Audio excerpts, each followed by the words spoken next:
بسم اللہ الرحمن الرحیم نحمدہ و نصلی علی رسولہ الکریم۔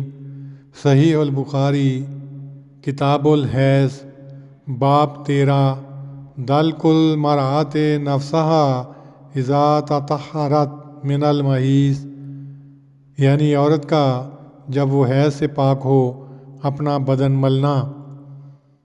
اس باب کے آغاز میں امام بخاری رحمہ اللہ نے لکھا ہے اور یہ کہ وہ کیسے نہائے اور مشک لگی ہوئی اون یا روئی کا پھایا جہاں جہاں خون کا نشان پائے وہاں اسے پہنچائے۔ روایت نمبر 314۔ حضرت عائشہ رضی اللہ عنہا سے روایت ہے کہ ایک عورت نے نبی صلی اللہ علیہ وسلم سے غسل حیض کے متعلق پوچھا تو آپ نے اسے بتلایا کہ وہ کس طرح غسل کرے۔ فرمایا کہ مشک کا ایک پھایا لو اور اس سے پاک و صاف ہو جاؤ۔ اس نے کہا میں کیسے پاک و صاف ہو جاؤں؟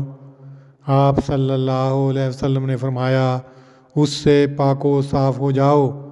کہنے لگی کیسے؟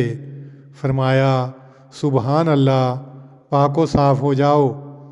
اس پر میں نے اسے اپنی طرف کھینچ لیا اور میں نے کہا جہاں جہاں خون کا نشان پائے وہاں اسے پہنچائے۔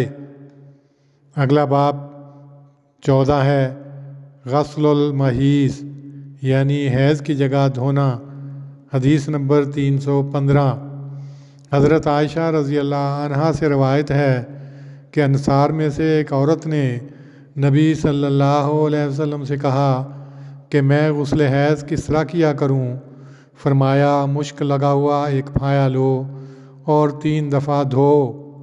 اس کے بعد نبی صلی اللہ علیہ وسلم شرمائے اور اپنا منہ پھیر لیا یا فرمایا اس سے صاف ستھری ہو جاؤ۔ اس پر میں نے اس کو پکڑ کر کھینچ لیا اور نبی صلی اللہ علیہ وسلم کی جو مراد تھی وہ اس کو بتلائی۔ تشریح باب 13 میں غسل حیض کے بارے میں نبی صلی اللہ علیہ وسلم کا صریح ارشاد پیش کیا گیا ہے، جس میں بدن مل کر نہانے کے بعد ایک خاص قسم کی خوشبو لگا کر خون کے نشان اچھی طرح صاف کرنے کے متعلق آپ کی ہدایت کا ذکر ہے۔ کوست یا کوست عود ہندی کو کہتے ہیں اور اظفار ساحل یمن پر مشہور شہر ہے اور سیاہ رنگ کی ایک خوشبو کا بھی نام ہے جو ناخن کی مانند ہوتی ہے۔ جسم صاف کرنے کے لیے یہ خوشبو استعمال کی جاتی ہے۔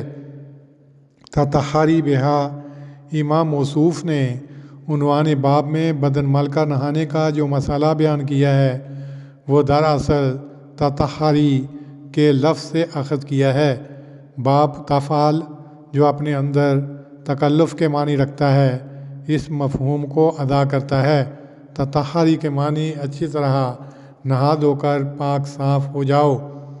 علاوہ ازیں منصور بن صفیہ کی ابن عینیہ سے یہی روایت مسلم نے بھی نقل کی ہے۔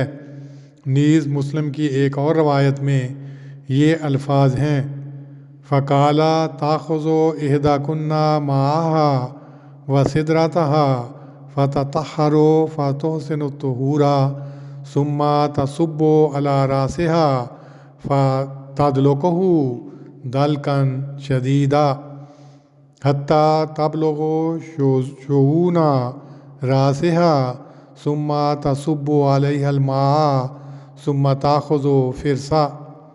بامذکور کا عنوان اسی روایت سے لیا ہوا معلوم ہوتا ہے، چونکہ اس کی سند بوجہ اس کے کہ اس میں ایک راوی ابراہیم بن مہاجر ہیں ان کی کڑی شرطوں کے مطابق نہیں، اس لیے روایت مشار علیہ کا مضمون عنوان باب میں لے لیا ہے اور اس کی تائید میں اپنی شروط کے مطابق وہ روایت پیش کی ہے جو نہایت صحیح سند کے ساتھ مروی ہے۔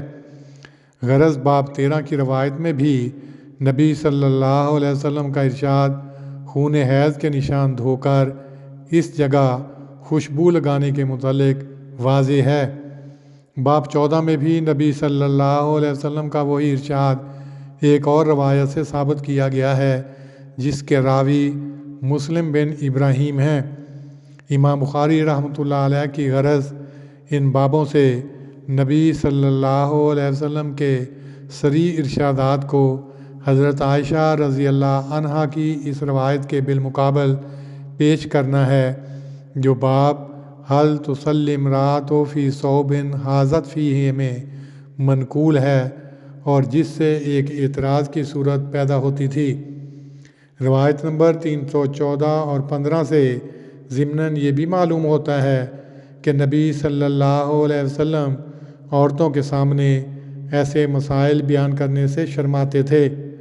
عورتوں کے متعلق احکام زیادہ تر آپ کی بیویوں کے ذریعے ہم کو پہنچے ہیں۔ عند ضرورت اگر آن حضرت صلی اللہ علیہ وسلم کو کوئی ایسا مسئلہ بیان کرنا پڑتا تو آپ اشارہ و کنایہ سے کام لیتے۔ اس ضمن میں روایت نمبر 130 کی شرح بھی ملاحظہ ہو۔ اللہم صلی علی محمد وعلی آل محمد کما صلیت علی ابراہیم وعلی آل ابراہیم انک حمید مجید۔ اللہم بارک علی محمد وعلی آل محمد کما بارکت علی ابراہیم وعلی آل ابراہیم انک حمید مجید۔